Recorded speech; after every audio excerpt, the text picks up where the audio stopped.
In 1917, in Portugal, Lucia Santos and her cousins, Jacinta and Francisco Marto, reported several visions of the Virgin Mary, now revered as Our Lady of Fatima. These encounters, which took place from May to October, gave rise to 3 prophecies that have intrigued the world ever since. The first 2 prophecies were divulged by Lucia in 1941, which coincides perfectly with the global turmoil of the 20th century, particularly the world wars.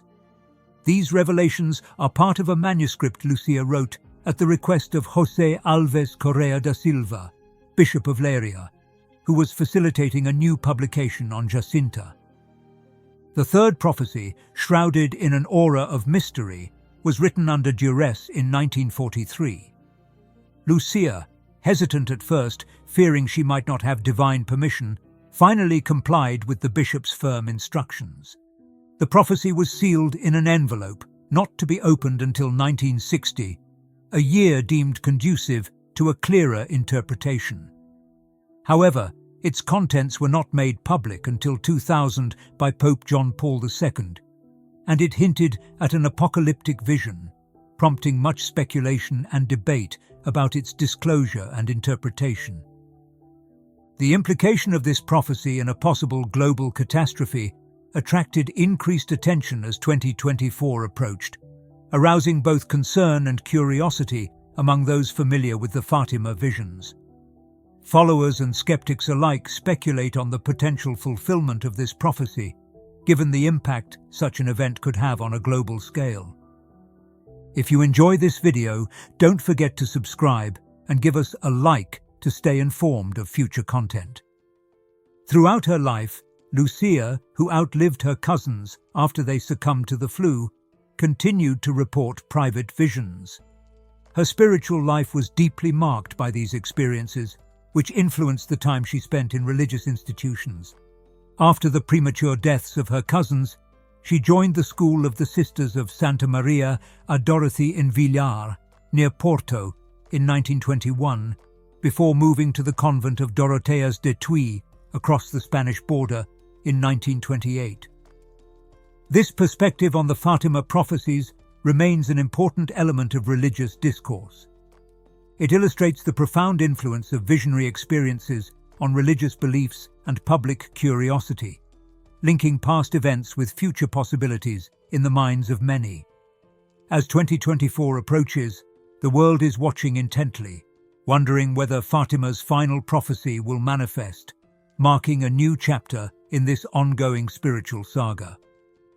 In the mid-1930s, the Bishop of Leiria encouraged Sor Maria Lucia das Dores, formerly known as Lucia Santos, to record her memories. She wanted to better understand the events of 1917 and her cousin's role in them. In July of that year, rumours circulated of a message from the Lady of the Apparitions, promising both good and ominous consequences. It's not until 1941, in her third memoir, that Lucia expands on these revelations. The first revelation, inspired by the French prophetess Mélanie Calvat, who saw Our Lady of La Salette in 1846, was detailed by Lucia decades later. This prophecy, Lucia revealed, was divided into 3 parts. The first part described a vision of hell, vividly depicting the torments endured by damned souls. Calvat, a vision so intense that, although it lasted only an instant, it left a profound impact on the children. This revelation was accompanied by a promise from Mary, assuring her followers that she would guide them to Christ to save them from these eternal sufferings. The second part of the prophecy, divulged during the First World War, indicated the end of the conflict, but foretold another devastating war under the pontificate of Pius I, predicting immense global conflicts if mankind did not change its ways, insisting in particular on the consecration of Russia to his Immaculate Heart. Despite the relatively straightforward nature of the first 2 prophecies, the third was so disturbing that Lucia decided not to include it in her 1941 memoirs. Stricken with flu and pleurisy in 1943, Lucia was pressured by Bishop Silva during a visit on September 15th to document this final revelation, fearing that her potential death would prevent its disclosure. Lucia's hesitation stems from a divine instruction upon receiving the vision, explicitly asking her not to divulge the prophecy. Caught between the heavenly mandate and ecclesiastical obedience, which regards the orders of superiors as divine, Lucia struggled with what to do next. This internal conflict persisted until a directive from Bishop Silva in mid-October forced her to write down the vision. In early January 1944, Lucia affirmed that the Virgin Mary had appeared to her, ordering her to document the vision but not its interpretation. Complying with these spiritual and clerical directives, she recorded the prophecy on January 3, 1944. The document was safely handed over to Bishop Silva in June and was safeguarded until its transfer to Rome in 1957. Bishop Silva's advisor, Galamba, was aware of the bishop's refusal to open the sealed message. Lucia had extracted a promise from him that the envelope would be opened on his death or in 1960, whichever came first, thus guaranteeing that the contents would eventually be made public. On May 13, 2000, Cardinal Angelo Sodano announced the unveiling of the third vision of Fatima, 19 years after the assassination attempt on Pope John Paul II, and precisely on the anniversary of the lady's first apparition to the children in the Laria Creek. The long-awaited revelation concerned the persecution of Christians throughout the 20th century, culminating in the failed attempt on the life of Pope John Paul II on May 13, 1981, the 64th anniversary of the lady's first apparition. The Vatican officially published the text of this prophecy on June 26, 2000. It revealed that the Virgin had appeared to 3 children in 1917, and that Lucia, one of these children, was still alive, living as a nun in a Portuguese monastery. Initially, Pope Pius XV was the first pontiff to whom Lucia revealed the message. After reading it, he chose to seal it, thus protecting it from public disclosure. Similarly, Pope John XXIII, after learning of the prophecy, decided to keep it hidden, fearing the despair and panic its revelations might provoke. Do you find this video interesting? Don't forget to subscribe, press the like button, and show your support by giving a super thank you. Your support means we can offer you more content like this. Finally, with the authorization of Pope John Paul II, the prophecy was revealed to the public, not to spread fear, but to sensitize and prepare humanity for the impending challenges.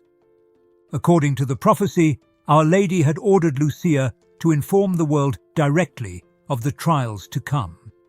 In the 1950s, 2,000 men were found to be breaking the commandments.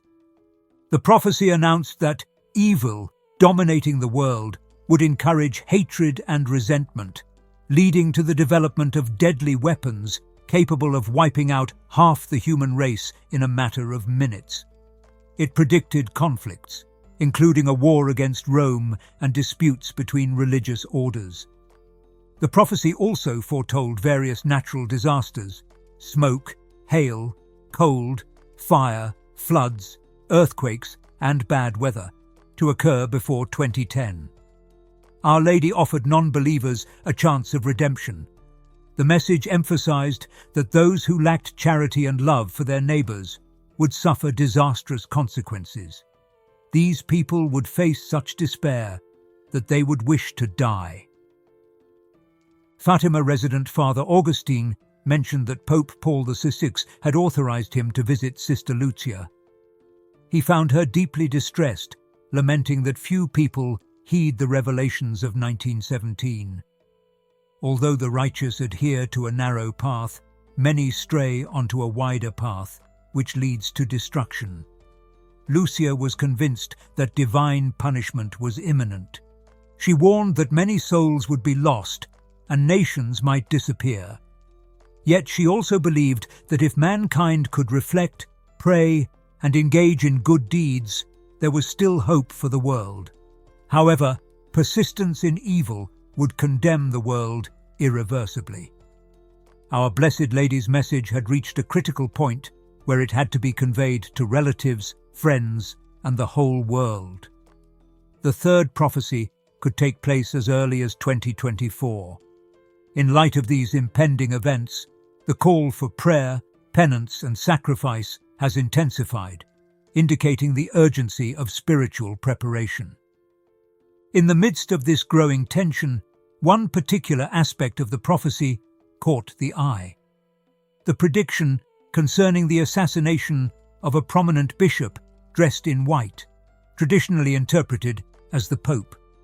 This aspect was first associated with the attempted assassination of Pope John Paul II in 1981.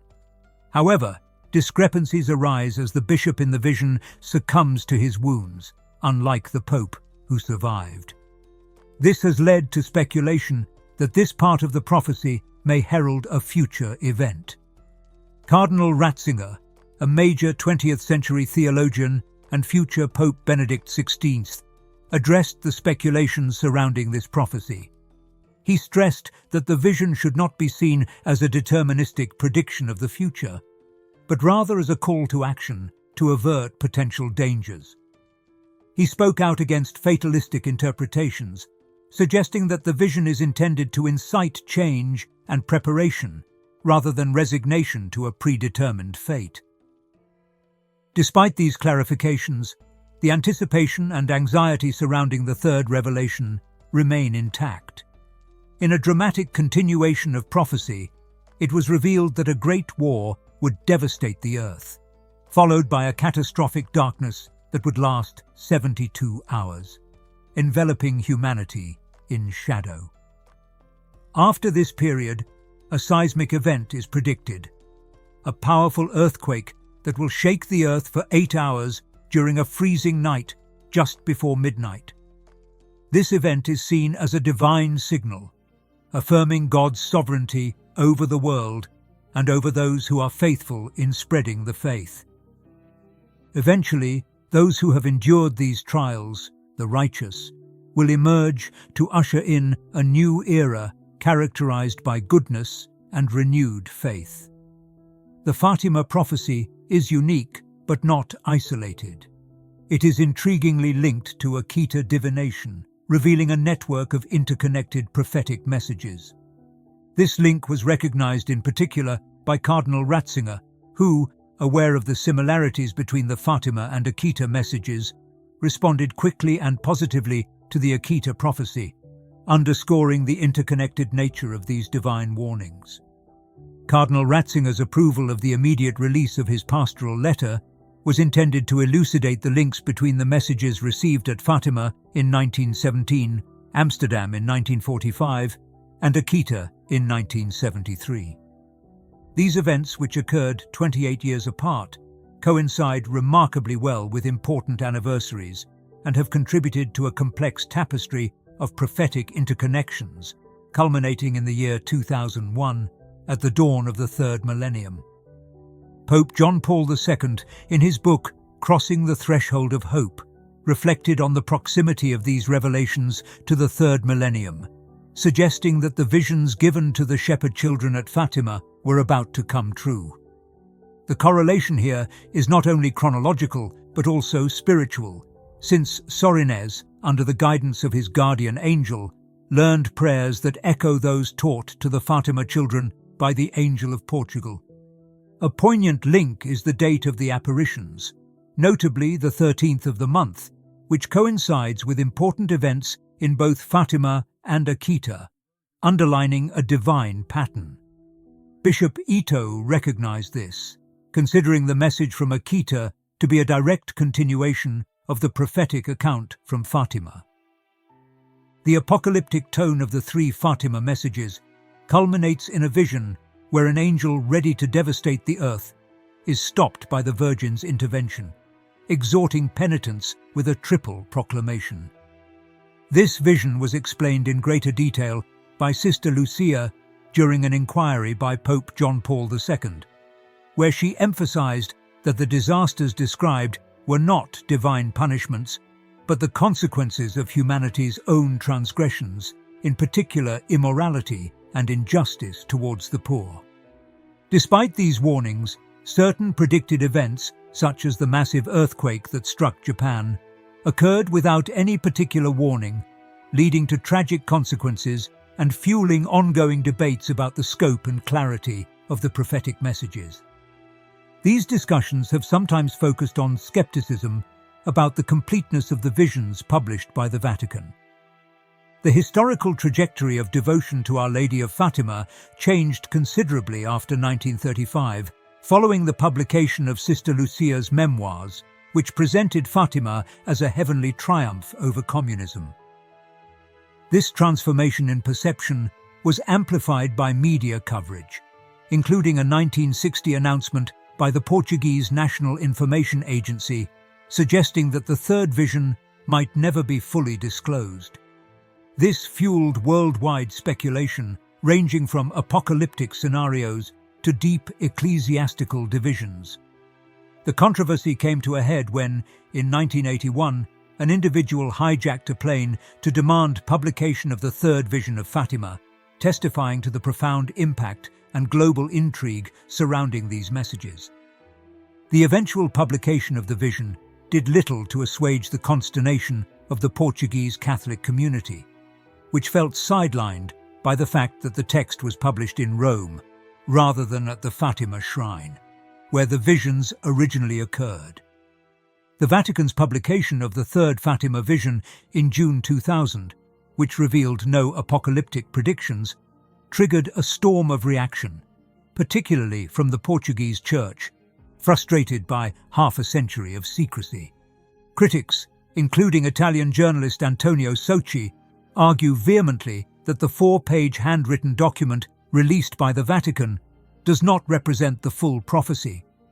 They claim that there are discrepancies in the nature of the document's presentation compared to previous accounts, suggesting a potential omission or alteration of the original revelations. Father Joaquin Alonso, Fatima's official archivist for 16 years, noted in his writings that Lucia, the seeress, had originally written the prophecy on a single sheet of paper, a detail that conflicts with the Vatican's presentation of the document. In 2007, Cardinal Tarcisio Bertone appeared on Italian television, showing a sheet of paper folded vertically and horizontally, with Lucia's handwriting on both sides, purporting to be the same document as that published by the Vatican. Critics also point to the format of the original text, which is said to be a letter addressed to the Bishop of Leiria. This format contrasts with that of the published document, which is not presented as a letter. This discrepancy fuels doubts about the authenticity of the published text. In an interview in 1946, Lucia herself mentioned that she had communicated the third part of the prophecy in a letter to the Bishop of Leiria. To add to the intrigue, Canonical Galamba, the bishop's advisor, recalled that Lucia had insisted that the letter be opened and read publicly upon her death, or in 1960, whichever came first. Antonio Socci and other skeptics wonder whether the term letter has been interpreted too rigidly by those who manipulated the document. Furthermore, the prophecy was expected to contain direct words from the Virgin Mary, but the text published by the Vatican contains none.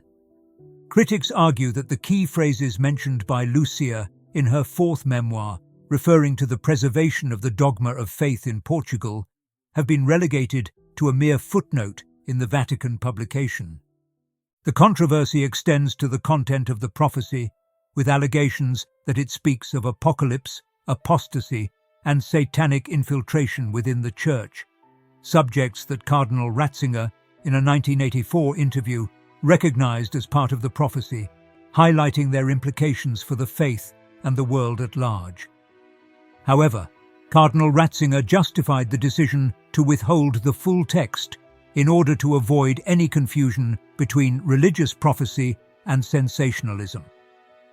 To add to the complexity of the situation, Howard Day, former Philippine ambassador to the Vatican, claimed in a 1998 interview that Cardinal Ratzinger had confirmed that the messages of Akita and Fatima were fundamentally aligned, reinforcing the interconnected nature of modern Marian apparitions and their messages concerning the challenges facing the Church and humanity.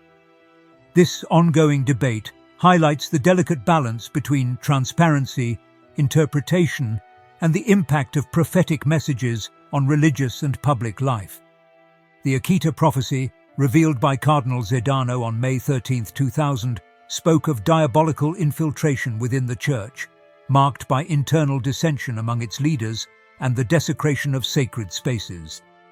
This revelation coincided with the Vatican's publication of the Third Fatima prophecy, which has been interpreted primarily as a reflection on the persecution of Christians in the 20th century, culminating in the attempted assassination of Pope John Paul II in 1981. The essence of the third prophecy, as transmitted by Malachi Martin, suggests the imminence of a total apostasy within the Catholic Church, highlighting a profound crisis of faith among clergy and laity alike. Pope John Paul II, in a 1980 interview, expressed the gravity of the prophecy's content, noting that it could cause worldwide upheaval if misused, particularly by communist powers. He stressed the futility and danger of publishing such forebodings, arguing that mere curiosity could not justify exposing the world to such dire predictions. Instead, he advocated prayer, in particular the Rosary, as the principal defense against the spiritual turmoil looming on the horizon. The Pope stressed the inevitability of severe trials for the Church, requiring sacrifices that could echo the bloody renewals of her past. Despite these ominous overtones, Cardinal Joseph Ratzinger later clarified that some of Pope John Paul II's alleged remarks had not been made during the 2000 press conference. This ongoing dialogue on the third prophecy highlights the complex interplay between divine warning and human responsibility, urging the faithful to prepare themselves through prayer and unwavering faith in the Blessed Mother's guidance. Before you go, if you found this video interesting, don't forget to subscribe and like it. And if you'd like to support us further, remember to give a super thank you. Thanks for watching and stay tuned for more content.